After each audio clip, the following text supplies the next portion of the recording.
Isang magandang araw sa inyo at sa ating mga kabarangay. Itago niyo na lamang po ako sa pangalang Lucio.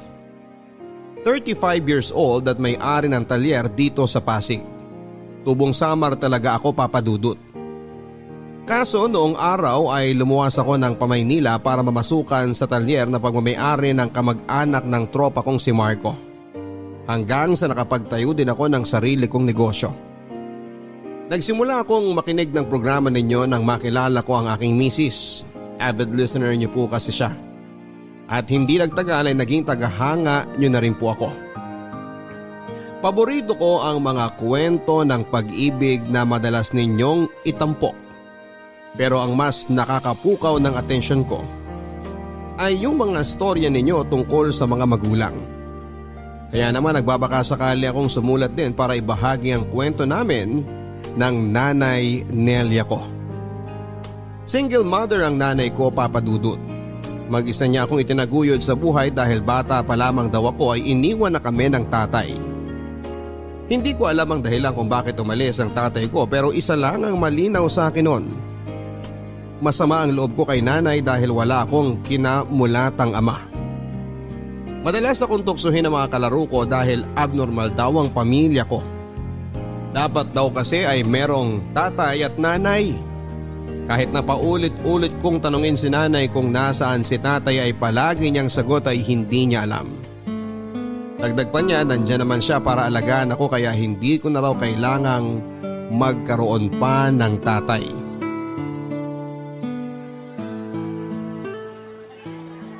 Bili na ho kayo ng kangkong! Murang-mura lang ho! tig-5 piso lang kada tali. Bili na ho kayo mga suki! Nay, pwede na po ba akong umalis? Kasi niyayaya ako ni Pedring na mag-computer eh. Lucio anak, alam mo namang araw ng palengke ngayon. Kailangan kong tulong mo para naman makarami tayo ng mabentang kangkong. Kaya niyo na po yan, Nay. Di ba palagi naman kayong nandito sa palengke? Kaya kabisado niyo na yung galawan dito. Nak, medyo mahina pa nga ang kita natin eh. Tingnan mo, 5 tali pa lang ang nabibenta natin. Tapos magtatanghali na. Kailangan maubos natin tong 50 pirasong taling natitira para kahit papano may pambili tayo ng bigas at ulam. Pwede naman po tayong umutang kina Aling Marites kung sakaling hindi po natin maubos yung mga kangkong ngayon, di ba? Kaso nagagalit sa atin si Marites dahil hindi pa natin nababayaran yung utang natin noong 1 linggo sa kanila. Kaya sinabihan niyo na ako kanina na bawal daw muna tayong kumuha sa tindahan niya. Ano ba naman yan, Nay? Kaya nga tigilan mo na yung pagrereklamo dyan at tulungan mo ako magtinda dito. Bakit hindi ka kaya maglako doon? At ako ang tatao dito para naman pareho tayong magkaroon ng benta. Alam niyo naman pong ayokong naglalako eh. Mamaya makita pa ako ng mga kaibigan ko dyan pagtawanan na naman nila ako eh. Nung isang araw wala pong tigil sa panunukso sa akin si Pedring tungkol sa pagtitinda ko ng kangkong. Nalaman pa ni Melda yung nililigawan ko. Kaya tuloy pinagtawanan din ako. Ay, anak, hindi mo dapat kinakahiya ang pagtitinda ng kangkong. Dahil ito ang bumubuhay sa atin. Tignan mo ko. Proud kangkong vendor ang nanay mo. Kayo yun, Nay. Magkaiba po tayo. Ayokong lumaki na nagtitinda ng kangkong kagaya nyo. Di bagay sa akin, lalo pat lalaki ako. Gusto kong trabaho yung may kinalaman sa mga sasakyan. Ayoko dito sa palengke. Ang init-init na, ang ingay-ingay pa. Matutupad mo yung pangarap mo kung tutulungan mo ako makabenta ng marami ngayon para may pambaon ka sa school sa Lunes. Saka ano bang nakakahiya sa pagtitinda ng kangkong, Aber? Para mo namang sinabing nakakahiya din ang pagtitinda ng buko juice, ice cream at fishball. Ano ba naman yan, anak? Yan ba ang natututunan mo sa eskwelahan? Ang maging mapangmata? Hindi ko naman po sinasabing nakakahiya ang pagtitinda ng buko juice o fishball. Ang akin lang, ayokong magtinda ng kangkong. Bakit nyo pa po kasi ako sinasama dito sa palengke?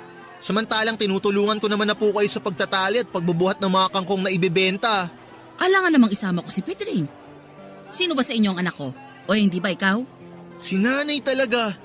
Seryoso po ako. Seryoso din naman ako ah. Mukha ba akong nagbibiro? Ikaw lang ang pwede kong asahan na tumulong sa akin. Lalo ngayong malaki ka na. Ilang taong ko ding sinulong pagtitinda dito, no? Dahil bata ka pa noon. Ay, yun nga, Nay. Di nyo man lang naisip kung gusto kong sinasama nyo ako nun dito sa palengke. Yan tuloy, mula noon hanggang ngayon ang tawag sa akin ng mga kababata ko Lucho Kangkong. Ano ba naman yan? Kasalanan nyo kasi. Palibhasa, yung mga kalaro mo, ano nga bang tawag dun sa Ingles? Spoiled. Oo, mga spoiled yung mga batang yan dahil walang alam sa pagbabanat ng buto. Dapat hindi mo sila sinasamahan dahil puro di magandang natututunan mo sa kanila. Sino pong sasamahan ko? Kayo? E di puro tungkol sa kangkong na natutunan ko sa inyo. Aba, tignan mo tong batang to. Kailan mo pa natutunang bastusin ako, Lucho? Ay, kung nandito lang sana si tatay, di sana kayong dalawa ang magkasamang nagtatrabaho. Imbis na ako ang sinasama nyo dito. Ilang beses ko ba dapat sabihin sa'yo na wala na ang tatay mo bago mo maintindihan, ha? Iniwan na niya tayo. Hindi na siya babalik. Kasalanan nyo kasi kung bakit tayo iniwan ni tatay, Nay. Lucho, ano ba? Sumusobra ka na, ha? Paano naging kasalanan ko bakit tayo iniwan ng magaling mo ama? Siya tong tumakas sa responsibilidad niya sa'yo. Sabi sa akin ng nanay ni Pedring, madalas mo daw awayin noon si tatay. Kaya siguro na rin di siya sa kakatalak nyo. Kaya kayo naghiwalay. Sana napunta na lang ako noon kay tatay. Ayokong maiwan sa inyo. Wala kang alam sa nangyari sa amin noon ng tatay mo. Kaya wala kang karapatang sabihin sa akin na kasalanan ko kung bakit kami naghiwalay. At ano ka mong gusto mo? Sana napunta ka na lang sa tatay mo? Wala kang utang na loob na bata ka? Matapos ang lahat ng pagbabanat ng butong ginawa ko noon para mabuhay ka, pagsasalitaan mo lang ako ng ganyan. Kung ayaw mo kung samahang magtinda dito, sige, umalis ka na. Mag-computer ka ron. Kesa namang susumbat-sumbatan mo lang ako at sasagutin mo ako dito. Mabuti pa, ubusin ko na lang ang laway ko sa pagtitinda. Ang bihirang bata to ba? Yung mga laking suwail.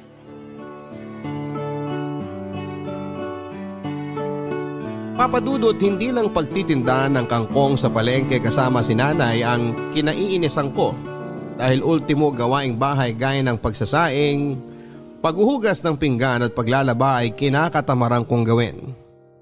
Bakit kamo? Dahil gawaing pambabae yon. Hindi dapat gumagawa ng ganong uri ng trabaho ang tulad kong lalaki, kaya naman madalas din akong sermonan ni nanay tungkol sa pagiging tamad ko. Pero lahat ng sinasabi niya ay pumapasok lang sa isang tenga ko at lumalabas naman sa kamila. Nang tumungtong ako ng kolehiyo, mas naging mabarkada ako. Mas madalas akong tumambay sa kung saan-saan kasama ang tropa ko pagkatapos ng klase namin. Kaysa umuwi ng maaga sa bahay para mag-asikaso o puntahan sa palengke si nanay para tulungan siyang magtinda ng kangkong. Oo, papadudot. Kinakahiya ko ang trabaho ng aking ina. Palibhasa ay hindi yon maipagmamalaki tulad ng trabaho ng magulang ng mga kaklase kong isang piloto, nurse, teacher o negosyante. At alam din naman ni nanay yon, kaya hindi na rin niya ako pinipilit na samahan siya sa pagtitinda. At dahil sa pagiging mabarkada ko, meron ding pagkakataon na nasasangkot ako sa away, papadudot. Kaya nang minsang umuwi akong putok ang labi at may black eye ay halos himatayin si nanay sa nerbiyos. Pero buhay na buhay pa din siya habang pinapagalitan niya ako. Aray!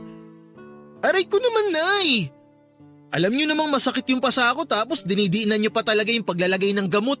Anong gusto mong gawin ko? Magtatatalon sa tuwa dahil umuwi kang bubog sarado? Ano ba naman yan, Lucho? Minsanan ka na nga lang umuwi dito sa bahay, ganyan pa ang itsura mo? Anong magagawa ko? Mabuti nga umuwi pa ako Aray! Kuha mo pa talagang mga tuwira ng baluktot? Nay naman, ano ba yan? Alam niyo na ngang may mga sugat at pasana ako Tapos kung makabatok pa kayo, wagas. Bakit ka ba kasi nagkakaganyan, ha? Sinong gumawa niyan sa'yo? Nakipagsuntukan ako sa kaklase ko. Tapos pinagtulungan nila ako ng tropa niya. Mga buwisit, mga duwag. Kailangan may kakampi. Kung nag one-on-one lang sana kami, siguradong nguso niya ang putok at hindi sa akin. Ano? At bakit mo yun ginawa, ha? Nakakapikon kasi sila, Nay. Nung isang linggo pa nila ako inaasar na kesyo amoy palengke daw ako. Batang kangkong, anak ng tindera. Kaya ka nakipagsuntukan dahil lang sa maliit na bagay na yon. Ano ba naman kayo, nasa elementary? Kolehiyo na kayo, hindi na kayo mga bata, Lucho. Ano ho bang magagawa ko kung totoo naman kasi ang mga sinasabi nila? Pinagmumukha nila akong katawa-tawa sa harap ng ibang tropa ko eh. Kaya di na ako nakapagtimpi. Pambihira. Paano na lang kung mapuruhan ka nila ha? At nagkaroon ka pa ng bali-baling buto? Ano, saan tayo kukuha ng pampagamot mo? Alam mo namang maliit lang ang kinikita ko sa pagtitinda ng kangkong sa palengke. Tapos hindi mo pa ako tinutulungan. Alam mo, Nay, kasalanan mo talaga kung bakit ako napaaway eh. Ako? Paanong naging kasalanan ko, Aber? Dahil sa pagtitinda nyo ng kangkong. Kahit nung bata pa ako, issue na talaga yung pagiging tindera nyo eh. Pwede naman kasing humanap na lang kayo ng ibang trabaho. Mga tulong kayo. At least kahit papano nasa loob kayo ng bahay. Hindi nakabalandra kayo sa palengke. Yan tuloy. Alam na alam ng buong barangay na nanay ko kayo. Matagal nang alam ng buong barangay na nagtitinda ako ng kangkong, Lucho. At ni isa sa kanila ay walang sinasabing masama tungkol sa akin. Mga suki ko pa nga ang karamihan sa kanila eh. Ikaw lang at yung mga barkada mo ang nagpapaliit sa trabaho ko. Di ba dapat nga pinagtatanggol mo pa ang nanay mo dahil itong hinahamak mong pagtitinda ko ng kangkong ang tumutusto sa pangkolehiyo mo? Kahit na anong sabihin nyo, di nyo na mababago ang isip ko. Pati ang tingin sa inyo ng mga barkada ko. Ay, nakakainis talaga. Kung nandito lang sana si tatay, siguradong di ko mararanasan ang pesting buhay na to. At ano naman ang maitutulong ng magaling mong ama sakaling ang nandito siya, ha? Siguradong magiging maganda ang trabaho ni tatay. Dahil mahusay siyang mekaniko. At malamang mas mag-e-enjoy akong tulungan siya kaysa ang tulungan kayo sa pagtitinda ng kangkong. Diyan na nga kayo. At saan ka pupuntang bata ka? Doon kina Pedring. Ayoko matulog dito ngayong gabi. Lucho, sandali! Bumalik ka dito! Hoy! Bata ka? Malaki na ako, Nay. Kaya ko na ang sarili ko. Kaya wag mo na ako masyadong intindihin. Mabuti pa, bumalik na lang kayo dun sa palengke at magtinda kayo ng kangkong. Dahil kailangan ko ng pera pambili ng project namin sa school bukas. Bahala na kayo dyan. Lucho! Hoy, Lucho! Tat na bata to ah! Lucho!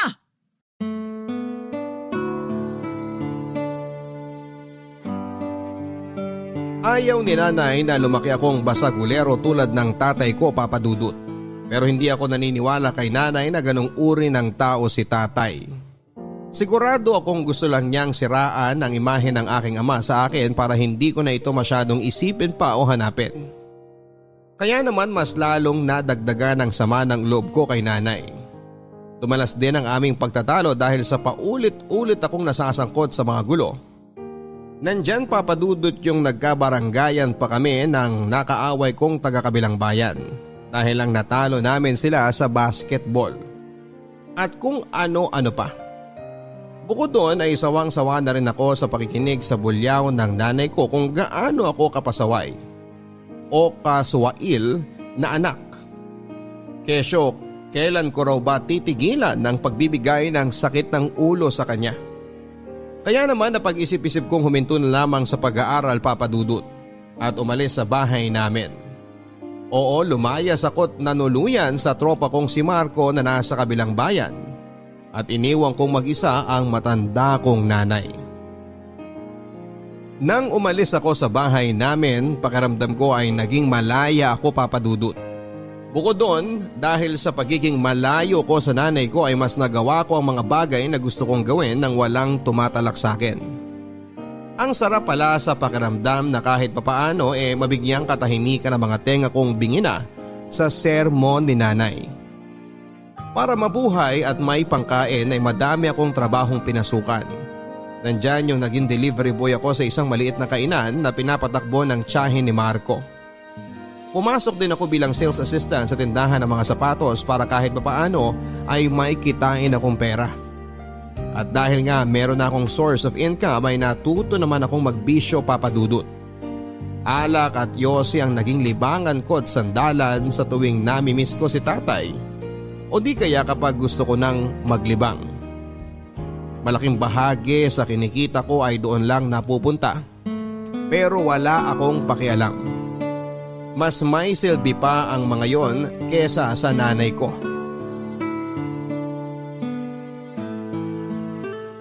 Napapansin ko parang linggo-linggo ka nang nag-happy-happy ah.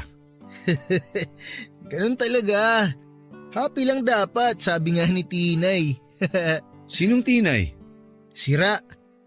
Yung bida sa Little Nanay? Ano ka ba?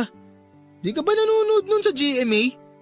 Paborito ko nga yung bidang babae ron eh. Si Glyza De Castro. Gago, hindi si Glyza De Castro ang bida ron. Si Chris Bernal yun. Ano, sino sa atin ang walang alam ha? Lasing ka na yata, Lucho eh. Sus! Hindi ako lasing. Nakainom, oo. Pero lasing? No way. Okay, di wow. Uminom ka na lang din. Dami mo pang satsat eh. Buti nga niyaya pa kita eh. Para naman kahit papano masayaran ng alak yung lalamunan mo. Masyado ka kasing subsub sa trabaho. Wala ka ng time mag-happy-happy.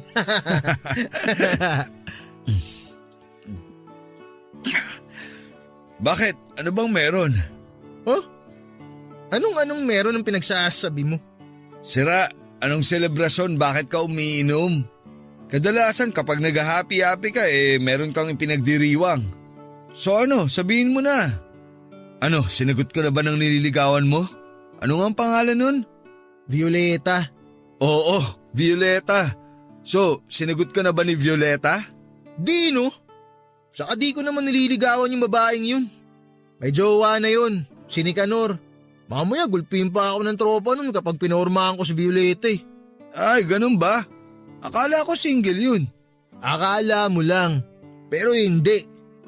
Kaya nga nawala na din ako ng interes sa kanya nung minsan nakita kong umaaligid na parang aso sa kanya si Nicanor.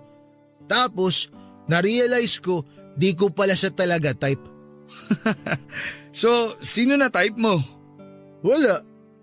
Di yata taga rito mapapangasawa ko eh. Di kung ganun, bakit ka umiinom? Namimiss ko lang kasi yung airpod ko. Yung airpot mong naglaong parang bula nung bata ka pa. Pwede ba? Di siya nawala na parang bula. May dahilan kung bakit siya nawala. Kasalanan ni nanay kung bakit sila naghiwalay. Yun. Palagi ko kasi siyang naiisip kahit nung bata pa ako eh. Na ano kaya ang buhay ko kung sakaling magkasama kami? Di sana buo ang pamilya namin ngayon kung hindi nawala si tatay. Ang drama mo naman, pre. Di bagay sa'yo. Gago. Madrama naman talaga ang buhay ko ah. Sira ka talaga. Di mo ba sinubukang hanapin ang tatay mo kahit minsan? Ano bang alam mo tungkol sa kanya? Para naman kahit paano may idea ka sa kung ano na ang posibleng buhay niya ngayon. Sinubukan ko siyang hanapin pero ni anino niya hindi ko nakita eh. At ang alam ko, mahilig sa mga sasakyan si tatay. Mekaniko ang trabaho niya bago sila naghiwalay ng airmat ko nung araw. Kaya siguro naman ako sa kanya ang hilig ko sa mga sasakyan. Sa palagay mo, posible kayang may sarili ng talyer si tatay ngayon? Di ko alam. Ano ba yan? Wala ka namang kwentang kausap, pre. Ano bang malay ko, di ba? Pero dahil nabanggit mong mahilig ka sa mga sasakyan kagaya ng airpot mo, baka interesado kang sumama sa akin lumuwas ng Maynila para magtrabaho sa talyer ng tito ko. Ano? Seryoso ba yan, pre? Baka naman ginugood time mo lang ako. Masasapak kita. Sira, seryoso ako. Ikaw lang naman tong palabiro sa atin, no? Ano, sama ka ba? Tinatanong pa ba yan? Siyempre, sasama ako. Pangarap ko din naman makaalis dito sa probinsya natin eh. Saka, baka sa Maynila ako na din makita ang tatay ko kung sakali. O ang magiging misis mo? Alam mo, ikaw puro ka talaga kalokohan eh. Aba, wag mong sabihing di mo yun naisip. Balita ko magaganda ang mga babae sa Maynila. Saka madaming customer na babae si Tito. Sikat na sikat kaya ang talyer niya dun sa Pasig. Kaya sigurado ako na taga ron ang mapapangasawa mo. Kung sinuswerte ka nga naman ano, baka nga sakaling makita ko doon ang tatay ko at ang magiging misis ko. Anong tawag doon? Hitting two birds in one stone, yun. Mismo.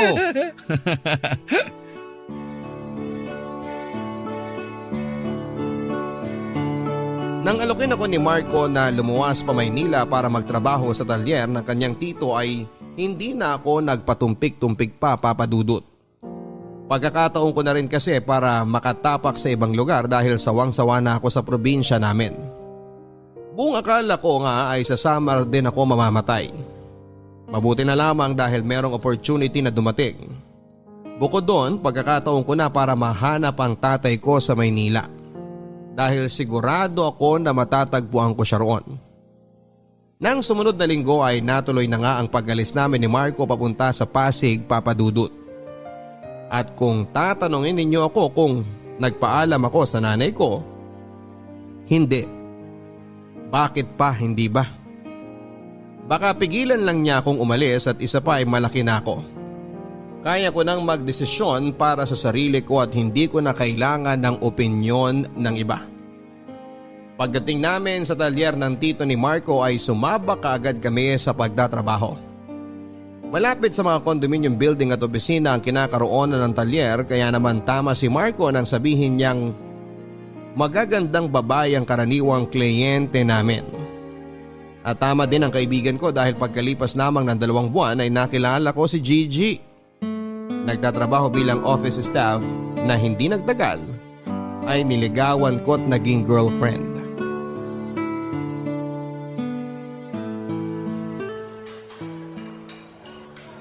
Babe, second date na natin pero di pa rin kita nadadala sa mamahaling restaurant. Sorry ito lang kasi kinaya ng budget ko eh. Ano ka ba naman? Okay lang yun. Saka di naman ako maselan.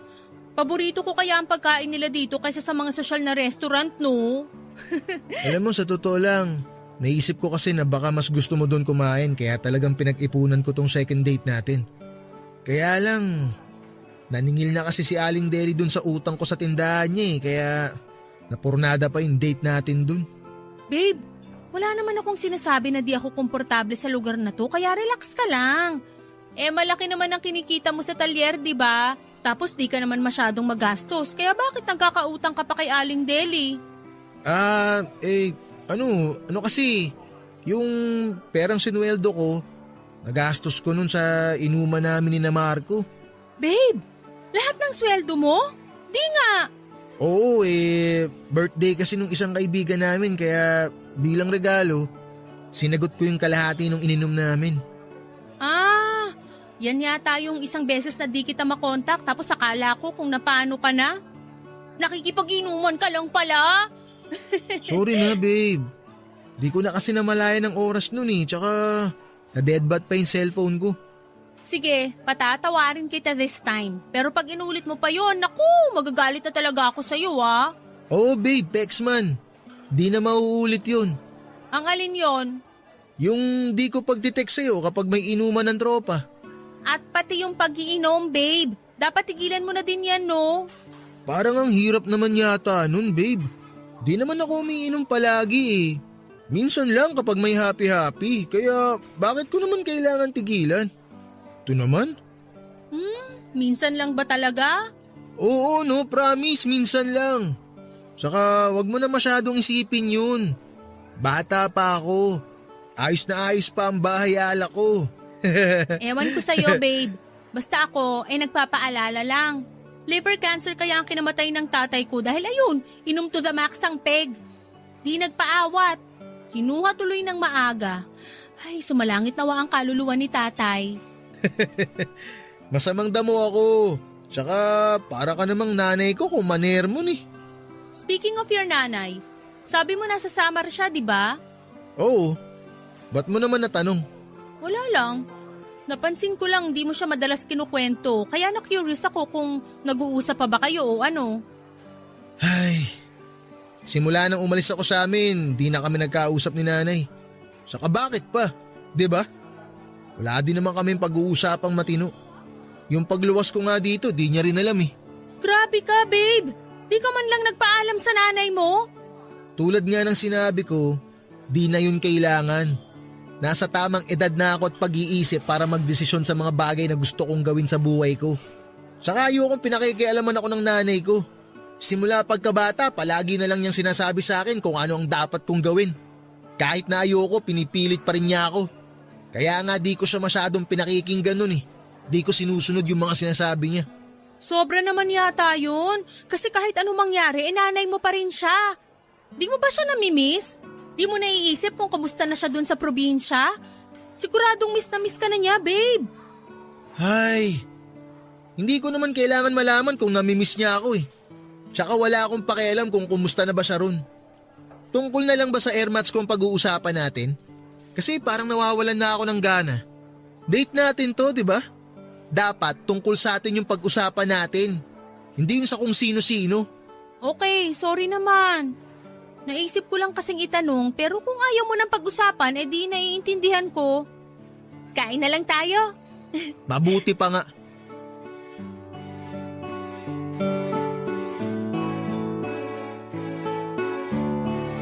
Papadudot ni respeto ni Gigi ang kahilingan kong wag nang pag-usapan ang tungkol sa nanay ko. Sa katunayan, yon ang huling beses na binanggit niya si nanay kaya naman masayang masaya ako. Ayoko na kasing magkaroon ng koneksyon sa nanay ko dahil meron na akong bagong buhay. Bagong buhay na hindi siya kasama. Pagkalipas ng 1 taon ay nabuntis ko si Gigi kaya naman naisip naming mag-live-in. Nagrenta kami ng isang studio type apartment malapit sa pinapasukang opisina ni Gigi at pinagtatrabahuhan kong talyer. Nangako ako sa nanay ni Gigi na aalagaan ko ang anak niya, kaya naman nagpursige ako sa pagtatrabaho. Bukod doon ay nagsimula na rin kaming mag-ipon para sa pagdating ng aming anak. At pagkalipas ng 9 na buwan ay laking tuwa naman namin ni Gigi dahil sa wakas ay naging ganap na kaming mga magulang. Pero pagkaraan lamang ng 2 buwan ay muling nagbuntis si Gigi, papadudot. Kung doble na ang pagsisikap naming mag-asawa sa pagtatrabaho noon ay mas naging triple pa matapos niyang ipanganak ang aming second baby. At mas naging mahirap ang buhay namin lalo na nang maaksidente at mamatay ang tito ni Marco. Dahilan para malugi at magsara ang talyer na pagmamay-ari nito na nagkataon namang pinagtatrabahuhan naming magtropa. At dahil nga sa nangyari, kung dati ay meron kaming binabayarang kasambahay para mag-alaga sa mga anak namin, nang nawala na nga ako ng trabaho ako nang umako sa pag-aalaga sa mga bata habang pumapasok sa opisina si Gigi. Noong unang buwan ay nag-i-enjoy pa ako sa pagiging house husband, pero habang tumatagal ay nagsimula na akong mainip, papadudot. Hindi na rin kasi ako nakakalabas kasama ang mga tropa namin ni Marco at madalas na rin nila akong asarin dahil sa pagiging taong bahay ko. Na malimit kong kainisan dahil na-realize ko na dapat ay si Gigi ang nag-aalaga sa mga anak namin. Kasi siya nga ang babae. Pero nauwi lamang sa pagkatalo namin mag-asawang tungkol sa kung sino ang dapat na maiwan sa bahay para bantayan ang mga anak namin. At dahil nga nagtitipid kami kaya naisip ni Gigi na ipaalaga sa nanay niyang may sakit ang mga anak namin. Bagay na tinutulan ko kaya napilitan akong isuggest na sa halip na ang nanay Nelia ko na lang ang paluwasin para mag-alaga sa mga anak namin. Nalaman ko din kasi na matagal na niya pala akong hinahanap at kinokontak. Kaya naman naisip ko na ito ang tamang pagkakataon para naman magpaka-nanay ulit siya sa akin. Hindi nagtagal ay lumuwas na pa Maynila ang nanay Nelia at agad na nanatili sa maliit naming apartment. Bakas na sa mukha niya ang katandaan at payat na rin ang kanyang pangangatawan.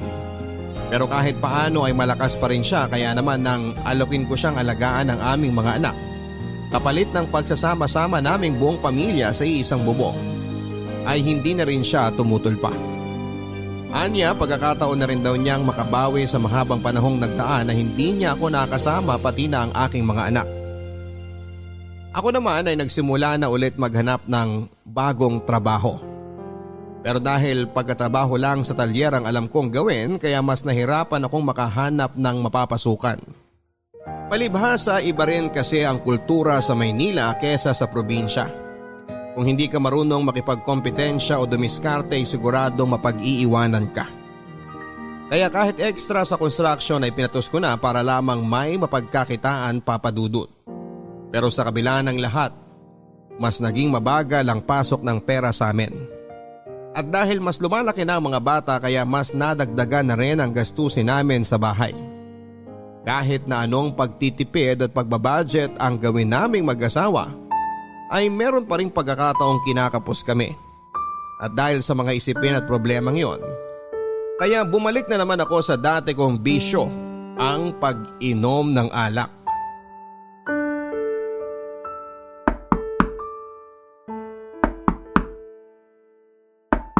Ano ba? Andiyan na! Oh, ano bang nangyari? Hi, babe. Gigi, ipasok na muna natin si paring Lucho. Nangangalay na ako eh.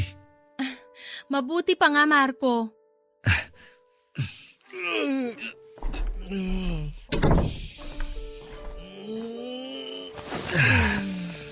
Babe, umayos ka nga. Ano bang nangyari sa kumpare mo, ha? Saka bakit siya lasing na lasing?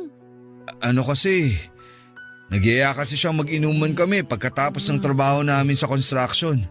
Kaso, medyo naparami yung nainom niya, kaya ayan. Anong ayan?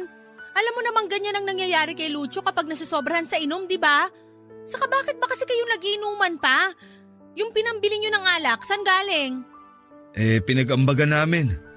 Pero mas malaki ang nilabas ni Lucho kasi gusto niya raw manlibre. Aba, ang husay! At nakuha nyo pa talagang gumastos para lang sa bisyo nyo? Ano ba naman yan, Marco? Sobra ka naman magalit, Gigi. Saka minsan lang naman kami mag-happy-happy eh. Huwag ka nang manggalaite dyan. Anong minsan? Nung nakaraang linggo nag-inuman kayo, di ba? Tapos nung isang araw din at ngayon? Sabihin mo kung gaano kadalas yung minsan na pinagsasasabi mo.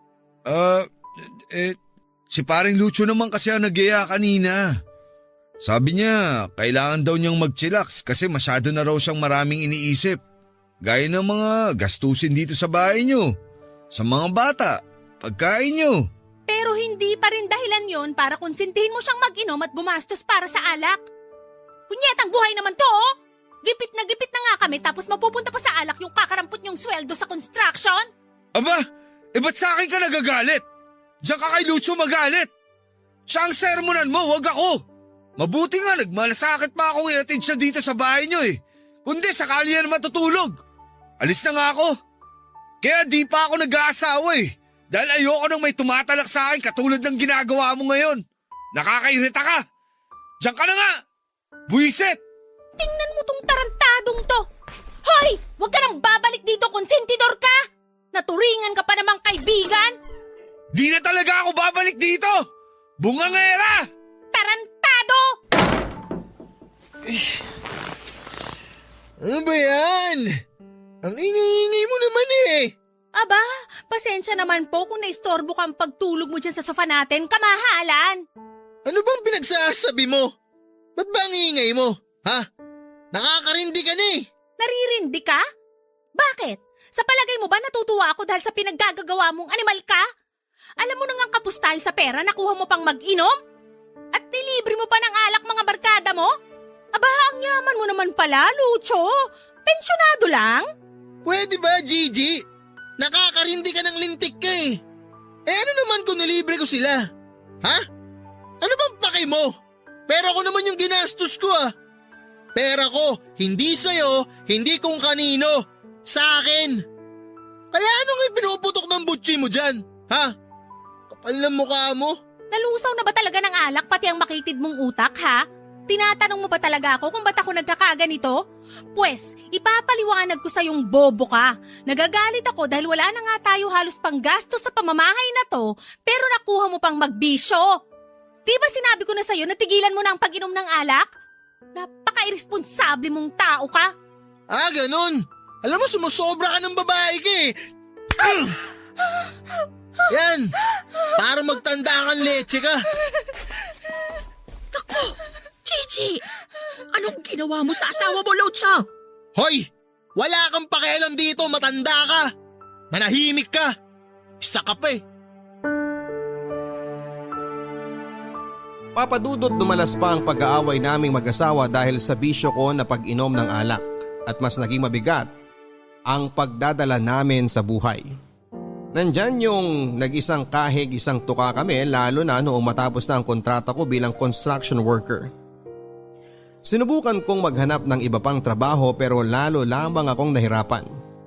At hindi nga nagtagal, hindi lang alak at sigarilyo ang naging bisyo ko dahil nalulung na rin ako sa sabong nang minsan akong isama ng tropa namin ni Marco sa sabungan. At syempre nakarating yon sa kaalaman ni Gigi kaya lalo kaming nag-away.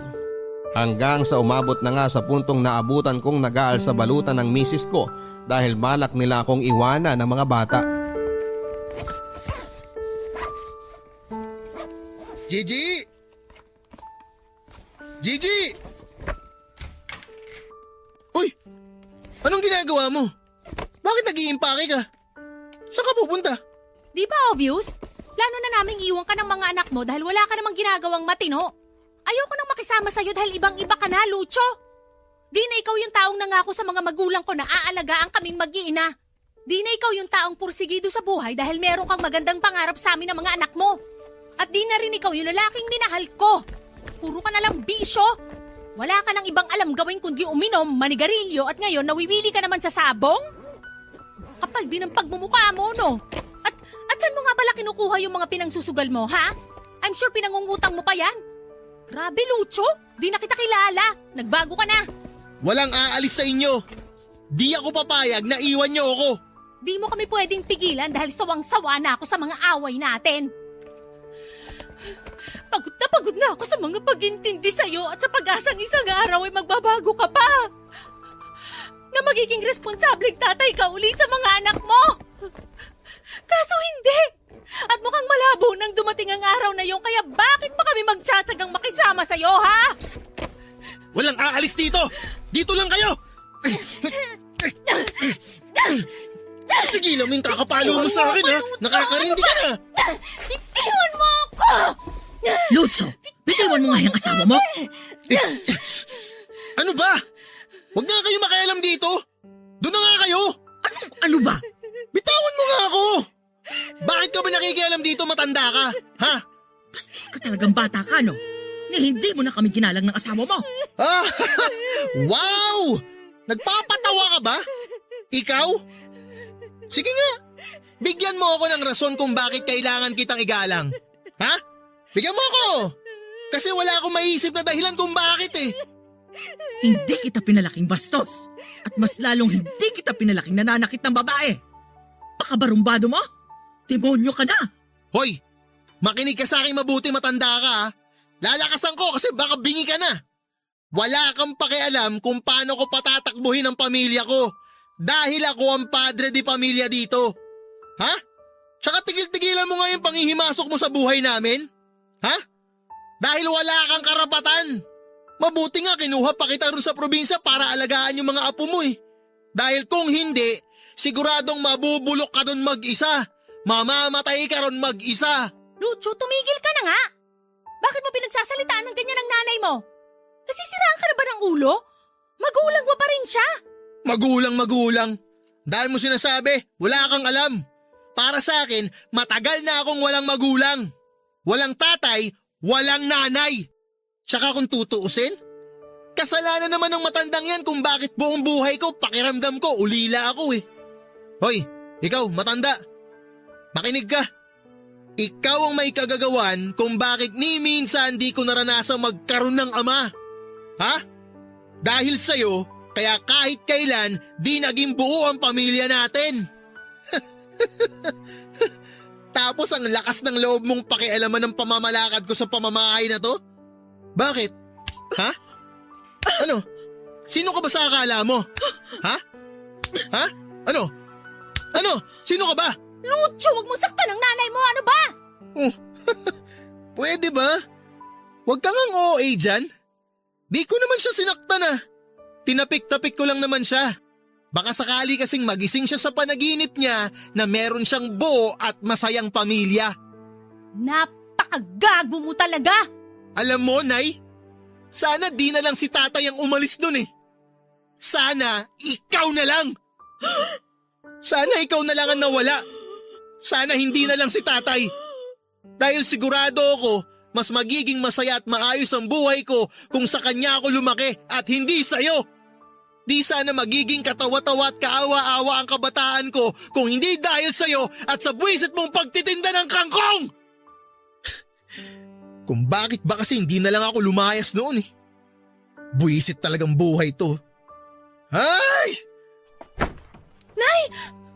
Ayos lang ako, Gigi. Medyo sumakit lang ang dibdib ko pero ayos lang ako. Huwag mo kong masyadong alalahanin. Sigurado po ba kayo, Nay? Tingnan mong ginawa mo sa nanay mo! Huwag ka nga nagpapaloko sa matandang yan. Diyan ka magaling, Nay. Sa pag-arte. Sana pala nag-artista ka noon. Hindi ka nagbenta ng kangkong. Pwede ba tumahimik ka na?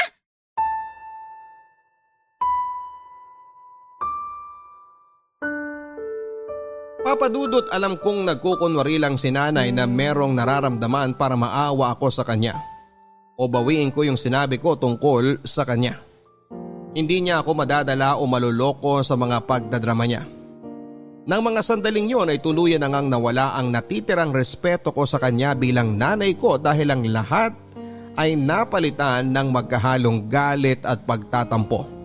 At matapos nga ang pagtatalo naming yon ay hindi na rin naman tinuloy pa ni Gigi ang plano niyang pag-alis nilang mag-ina.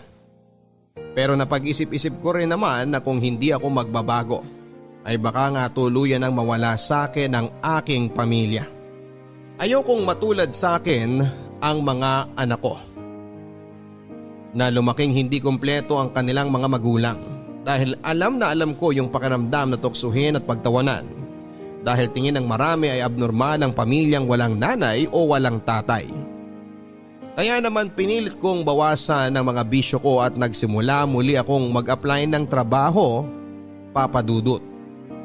Pero sa kabila ng lahat ng pagsisikap kong maging mabuting ama at asawa ay talagang sinubok pa rin ako ng kapalaran, papadudot. Nandyan yung naranasan kong maglakad mula Pasig hanggang Boni para lang mapuntahan yung inaplayan kong trabaho dahil sa labis ko na pagtitipid sa pamasahe. Tapos sa huli, hindi rin pala ako matatanggap dahil daw college undergraduate ako. Sinubukan ko ring mag-sideline muli sa construction pero hindi na ako tinulungan ni Marco dahil marami na raw siyang naitulong sa akin. At sa pagkakataon na yon, kailangan ko naman daw matutong tumayo sa sarili kong mga paa. Sobrang sama ng loob ko kay Marco noon pero sinantabi ko yon, papadudot. Kaso meron pa rin talagang mga sandali na hindi ko mapigilang magalit sa aking sarili. Nasisihin ng Diyos sa buhay at kapalaran na meron ako. Isang gabi nga nang makauwi ako galing sa paghahanap ng trabaho, sa sobrang pagod ko at sakit ng paa, ay sumalampak na lang ako sa sofa, papadudot. Tapos lumabas galing sa kwarto namin ni Gigi ang panganay kong si Errol para makipaglaro sa akin. At dahil wala ako sa mood ay napagalitan ko siya dahilan para umiyak siya at mag-hysterical naman ang nanay niya. Oo, nauwi sa pagtatalo namin ni Gigi ang napakasimpleng bagay na yon, papadudot. Pero hindi ko akalain na yun na pala ang magiging mitya para simula kong pagsisihan ang mga nagawa kong kasalanan at kakulangan sa aking pamilya, lalo na sa aking ina. Ano bang problema mo, Lucho? Bakit mo naman sinigawan ng anak mo, ha? Ayan tuloy, iyak nang iyak dun sa kwarto. Sinabihan ko naman siya ng maayos ah. Di ba sabi ko sa kanya wag na muna niya akong pilitin makipaglaro sa kanya dahil pagod ako? Kasalanan ko bang di makaintindi yung anak mo? Aba syempre, 2 taon pa lang naman yung anak mo. Ikaw ang matanda, ikaw ang dapat na mas nakakaunawa. Ano ba naman yan? Saka bakit ba ang init-init na naman ang ulo mo? Ayos naman kami dito kanina eh. Dumating ka lang, naging magulo na naman tayo. Leche ka naman, Gigi. Kasalanan ko pa pala ngayon? Samantalang kakasabi ko lang na pagod nga ako, di ba? Busy ako sa paghahanap ng trabaho para sa pamilya natin. Kaso hanggang ngayon, wala pa rin ako napapasukan. Tapos di na rin ako tinutulungan ni paring Marco para makapag-sideline sa construction. Tinabla na ako nung animal. Aba di mo dapat binubuntun sa amin yung problema mo, no? Lalong-lalo na sa anak mo. Bata pa ang panganay mo pero kung pagalitan mo parang binata na. Nag-iisip ka ba? Pagod nga ako eh. Ano bang gusto mong gawin ko, ha? Gusto mo intindihin ko pa rin kayo kahit na ang sakit-sakit ng katawan at binti ko? Ganon? Gusto mo makipaglaro pa rin ako sa anak mo kahit na gutom na ako? Ha? Aba, dapat nga ako yung iniintindi nyo eh. Di mo ba nakikita na todo na yung effort ko para lang makahanap ng trabaho? Pansuporta sa pesteng pamilyang to? Peste? Peste kami? Apa sumusobra ka na talaga, Lucho?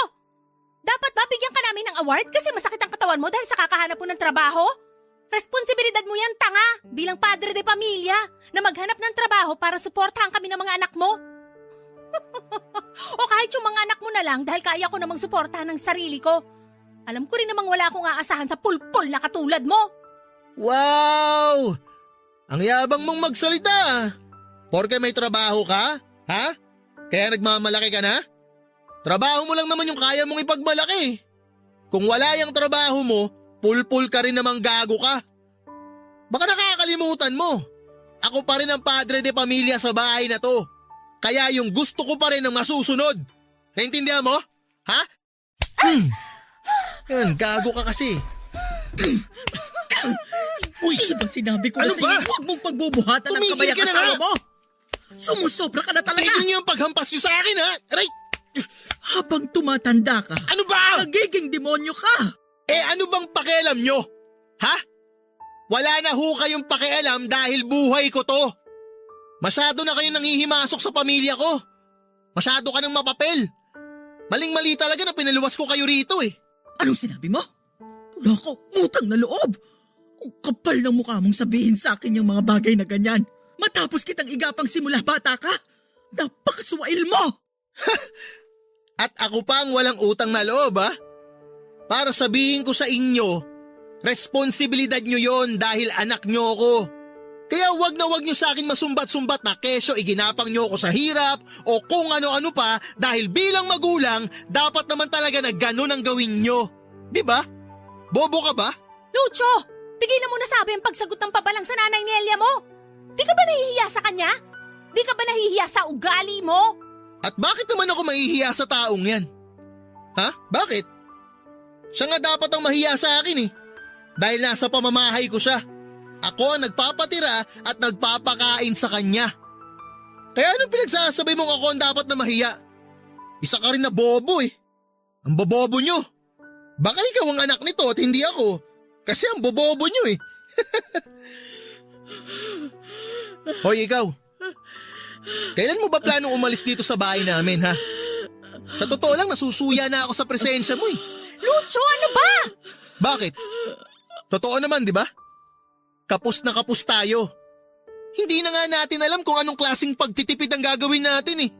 Kaya di na natin kailangan ng ekstrang palamunin sa pamilyang to. Nay! Diyos ko! Nay! Nay! Ano ba, Lucho? Wala ka bang balak tulungan ako dito? Tingnan mo si nanay! Wala na siyang malay! Nay! Nay! Gumising po kayo, Nay! Nay! Atake sa puso, yun ang findings ng mga doktor matapos naming isugod sa ospital si Nanay Nelia nang mawalan siya ng malay sa gitna ng mainit naming pagtatalo sa bahay, Papa Dudut. Aaminin kong noon lang ako nakaramdam ng labis na takot habang pinapanood ang mga nagkakagulong doktor na sinasalba ang buhay ng aking ina. Noon lamang ako kinilabutan sa tanang buhay ko habang iniisip ang posibleng masamang mangyari sakaling hindi nila masagip si nanay. Noon lang ako nakaramdam ng hustong pagsisisi at tinding panghihinayang, Papa Dudut. Pagsisisi dahil sa lahat ng masasamang ginawa at masasakit kong sinabi sa aking ina. At panghihinayang sakali mang ikamatay niya ang nangyari sa kanya. Pakiramdam ko ay bumalik ako sa pagkabata dahil hindi ko na napigilan ang aking mga luha. Nang mga sandaling yon ay sinimulan ko nang magdasal sa Diyos na sana ay iligtas niya ang nanay ko. Na sana ay wag muna niyang kukunin ang aking ina hanggang hindi pa ako nakakahingi ng tawad sa kanya. At nakakabawi dahil sa lahat ng mga maling nagawa ko. At tunay na mabuti pa rin ang Diyos dahil narinig niyang panalangin ko, Papa Dudut.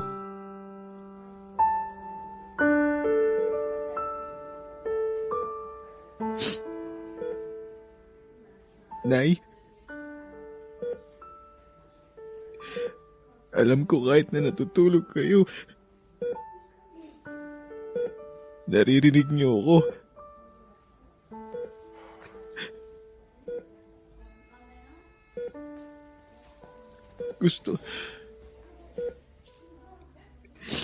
Gusto ko lang pong humingi ng tawad dahil sa mga kasalanan ko sa inyo.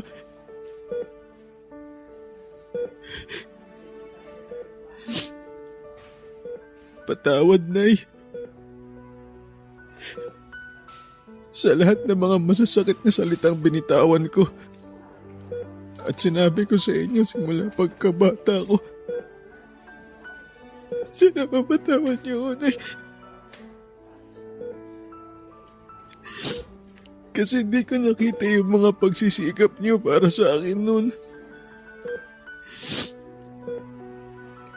Alam kong sobrang sama akong anak. Na pati nga po yata langit sinusumpa na ako dahil sa pagiging swail ko at walang respeto sa inyo bilang magulang ko.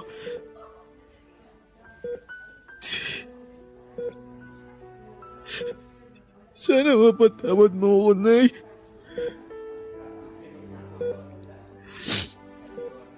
Kasi mas inintindi ko yung sarili ko eh.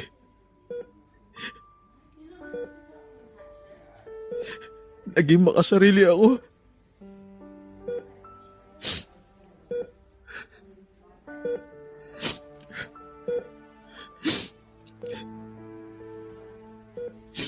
Hindi ko inisip ang kapakanan niyo.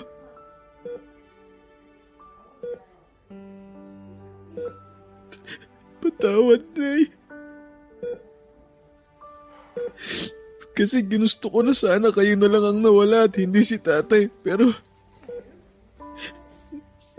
ngayon nandito kayo sa ospital at nakahiga sa kamang to.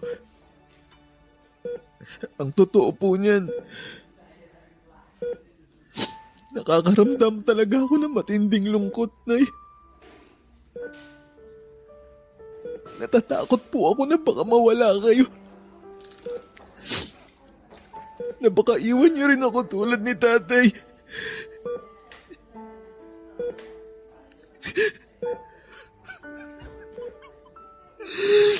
Patawarin niyo po ako, Nay.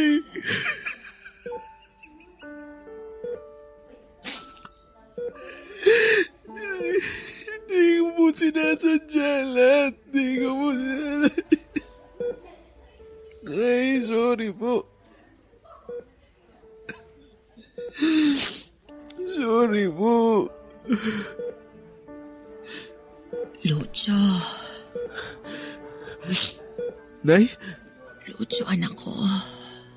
Nay, nagising ko po ba kayo?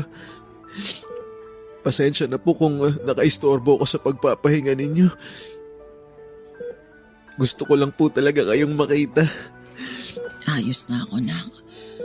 Medyo mahina pa rin ang katawan ko pero ayos na ako. Huwag kang mag-alala. At saka... narinig ko ang lahat ng sinabi mo sa akin kanina. Sa totoo lang, tuwang-tuwa ang nanay dahil na-miss ko talaga yung Lucho na malambing. Nay, sorry po sa lahat-lahat ha. Ano ka ba? Pinapatawad na kita. At saka, hindi naman kita kayang tiisin. Matanda na ako, anak, para magtanim pa ng sama ng loob sa'yo. Ang gusto ko lang ay magkapatawaran tayo.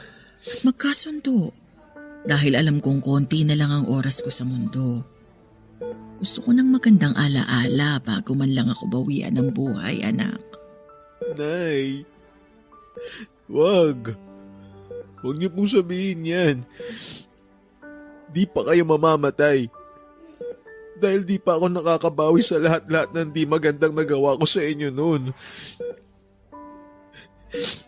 Hindi pa kayo pwedeng mamatay dahil susubaybayan niyo pa yung paglaki ng mga apo niyo. Hahaba pa po ang buhay niyo, Nay. Hindi pa kayo mawawala. Hindi. Kaya po hindi nyo na kailangan sabihin ang tungkol sa mga ganyang bagay, Nay. Anak, ano't ano man ang mangyari, gusto ko lang malaman mo kung gaano kita kamahal. Mahal na mahal kita, Lucio. Dahil ikaw lang ang nag-iisang anak ko. Mahal na mahal din kita, Nay.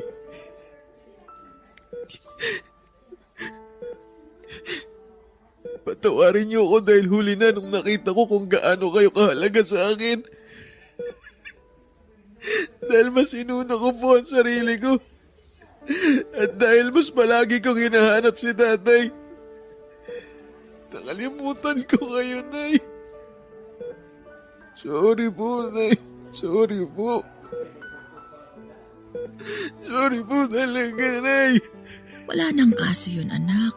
Nakaraan na lang yun. Alam mo, naiintindihan ko naman kung bakit palagi mong hinahanap ang tatay mo eh. Pero wala naman akong magawa. Dahil hindi ko na maibabalik pa yung mga panahong magkasama kami. Ang tatay mo, sinasaktan niya ako, anak. Huh? Hindi ko alam kung bakit bigla na lang nagbago ang tatay mo. Mula sa pagiging mabuting tao, tumalas ng tumalas ang pananakit niya sa akin. Noong isang beses na napagbuhatan niya ako ng kamay, pinalagpas ko yun dahil ayokong masira ang pamilya natin. Kaya lang yung mga sumunod niyang pananakit, hindi ko na kinaya. Kahit labag sa loob ko, lumayas ako sa bahay natin noon kasama ka para magpakalayo-layo sa kanya. Tapos nabalitaan ko na lang na nagkaroon siya ng bagong babae nung maghiwalay kami. Simula noon, hindi ko na siya inisip pa at mas pinagtuunan kita ng pansin dahil ikaw lang yung mahalaga sa akin. Ikaw lang yung meron ako, anak. Bakit di niyo sinabi sa akin na sinasaktan pala kayo ni tatay? Bakit? Dahil nakikita ko kung gaano mo kamahal ang tatay mo kahit na hindi kayo matagal na nagkasama. At kung sasabihin ko pa sa iyo ang totoo, baka kamuhian mo pa siya. Talagang kamumuhian ko siya dahil sa ginawa niya sa inyo. Gago pala siya eh. Siya pala tong may kasalanan kung bakit nasira ang pamilya natin eh. Lucio, patay na ang tatay mo. Ha? Ano ho? Bago ako lumuwas dito sa Maynila, nabalitaan ko sa mga kakilala namin na namatay siya dahil sa isang malalang sakit. Akala ko tuluyan ko na siyang nakalimutan dahil sa tagal ng panahon na lumipas. Pero nang malaman kong wala na siya, hindi ko pa rin napigilang umiyak. Kasi kahit naman nagbago siya, tatay mo pa din ang lalaking minahal ko noon. Siya pa din ang ama ng pinakamamahal kong anak. Siya pa din ang tatay mo. Kaya ayaw kitang magtatanim ng galit sa kanya. Nay, huwag na po kayong magsalita pa. Magpahinga na lang kayo. Sinasayang niyo yung lakas niyo eh. Ayos lang ako. Napakaiksi lang ng buhay. Ayokong guluhin mo lang ang panahon mo sa pagbabalik sa mga nakaraan dahil hindi ka makakausad. Hindi mo naman kailangang kalimutan ang nakaraan mo. Pero hindi mo rin kailangang manatili ron. May sariling pamilya ka na ngayon, anak. Lucio, sila dapat ang maging prioridad mo. Mahaba pa ang panahon na nakalaan para sa inyo. Kaya naman dapat mong samantalahin yon. Si Gigi, mabait ang batang yon. Maswerte ka sa kanya. Kaya naman humingi ka ng tawad sa kanya. At kung patawarin ka man niya, mangako kang hinding-hindi mo na ulit siya sasaktan. At gawin mo yon. Dahil kung sakaling mamatay ako ngayon at nalaman kong pinagbuhatan mo ulit ng kamay ang asawa mo, babangon talaga ako sa hukay para isama ka. Si nanay naman eh. Sinabi ko na po sa inyo na wag na kayo magsalita ng ganyan, di ba? Di pa po kayo mamamatay. Hahaba pa po ang buhay nyo dahil babawi pa po ako sa inyo. At saka, Nay, ipinapangako ko din pong susundin ko na lahat ng mga sinabi niyo simula ngayon. Pexman po. Halika nga dito, anak. Payakap nga ako sa anak ko. Mm. Mahal na mahal kita, Lucio. Mahal na mahal kita, anak ko. Mahal na mahal din po kita, Nay.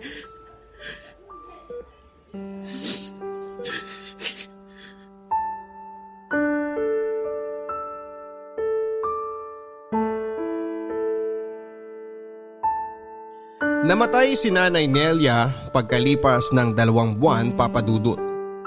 Oo, inatake muli siya sa puso at sa pagkakataong yon ay hindi na siya nakaligtas pa. Parang gumuho ang mundo ko nang biglang kunin sa akin ng nanay ko.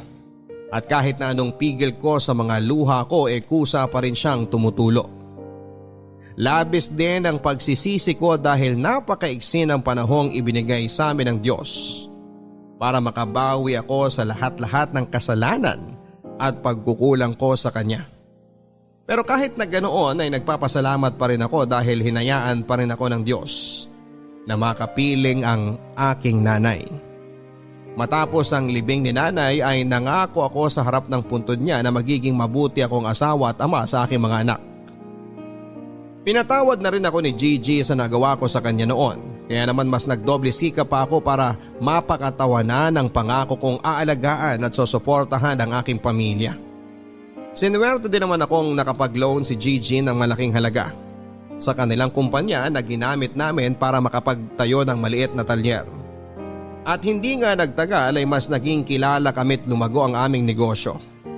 Alam kong masayang-masaya si nanay sa langit dahil unti-unti kong tinutupad ang pangako ko sa kanya noong nabubuhay pa siya.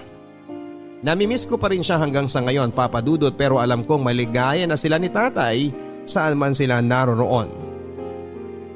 Maraming salamat po sa pagkakataong mabasa ninyo ang aking sulat. Malaking bagay din sa akin na maibahagi sa ating mga kabarangay ang kwento ng aking buhay. Ang inyong forever kapuso at kabarangay, Lucio. Sabi nila habang abala daw tayo sa paglaki ay nakakalimutan na nating tumanda na ang mga magulang natin. Sa kaso ng letter sender nating si Lucio ganun nga ang nangyari. Kaya naman ramdam ko ang pagsisisi mo dahil hindi mo nakapiling ng mas matagal ang Nanay Nelia mo. Pero Lucio, tama ka sa sinabi mong maswerte ka pa rin dahil nakahingi ka ng tawad sa iyong ina. At kahit na maiksi yung panahon na ibinigay sa inyo, nakasama mo pa rin siya. Alam ko namin ng mga kabarangay na proud sa iyo ngayon ang Nanay Nelia mo. Ipagpatuloy mo lang ang pagiging responsableng asawa at ama. Siguradong hindi na babangon sa hukay ang nanay mo para sermonan ka.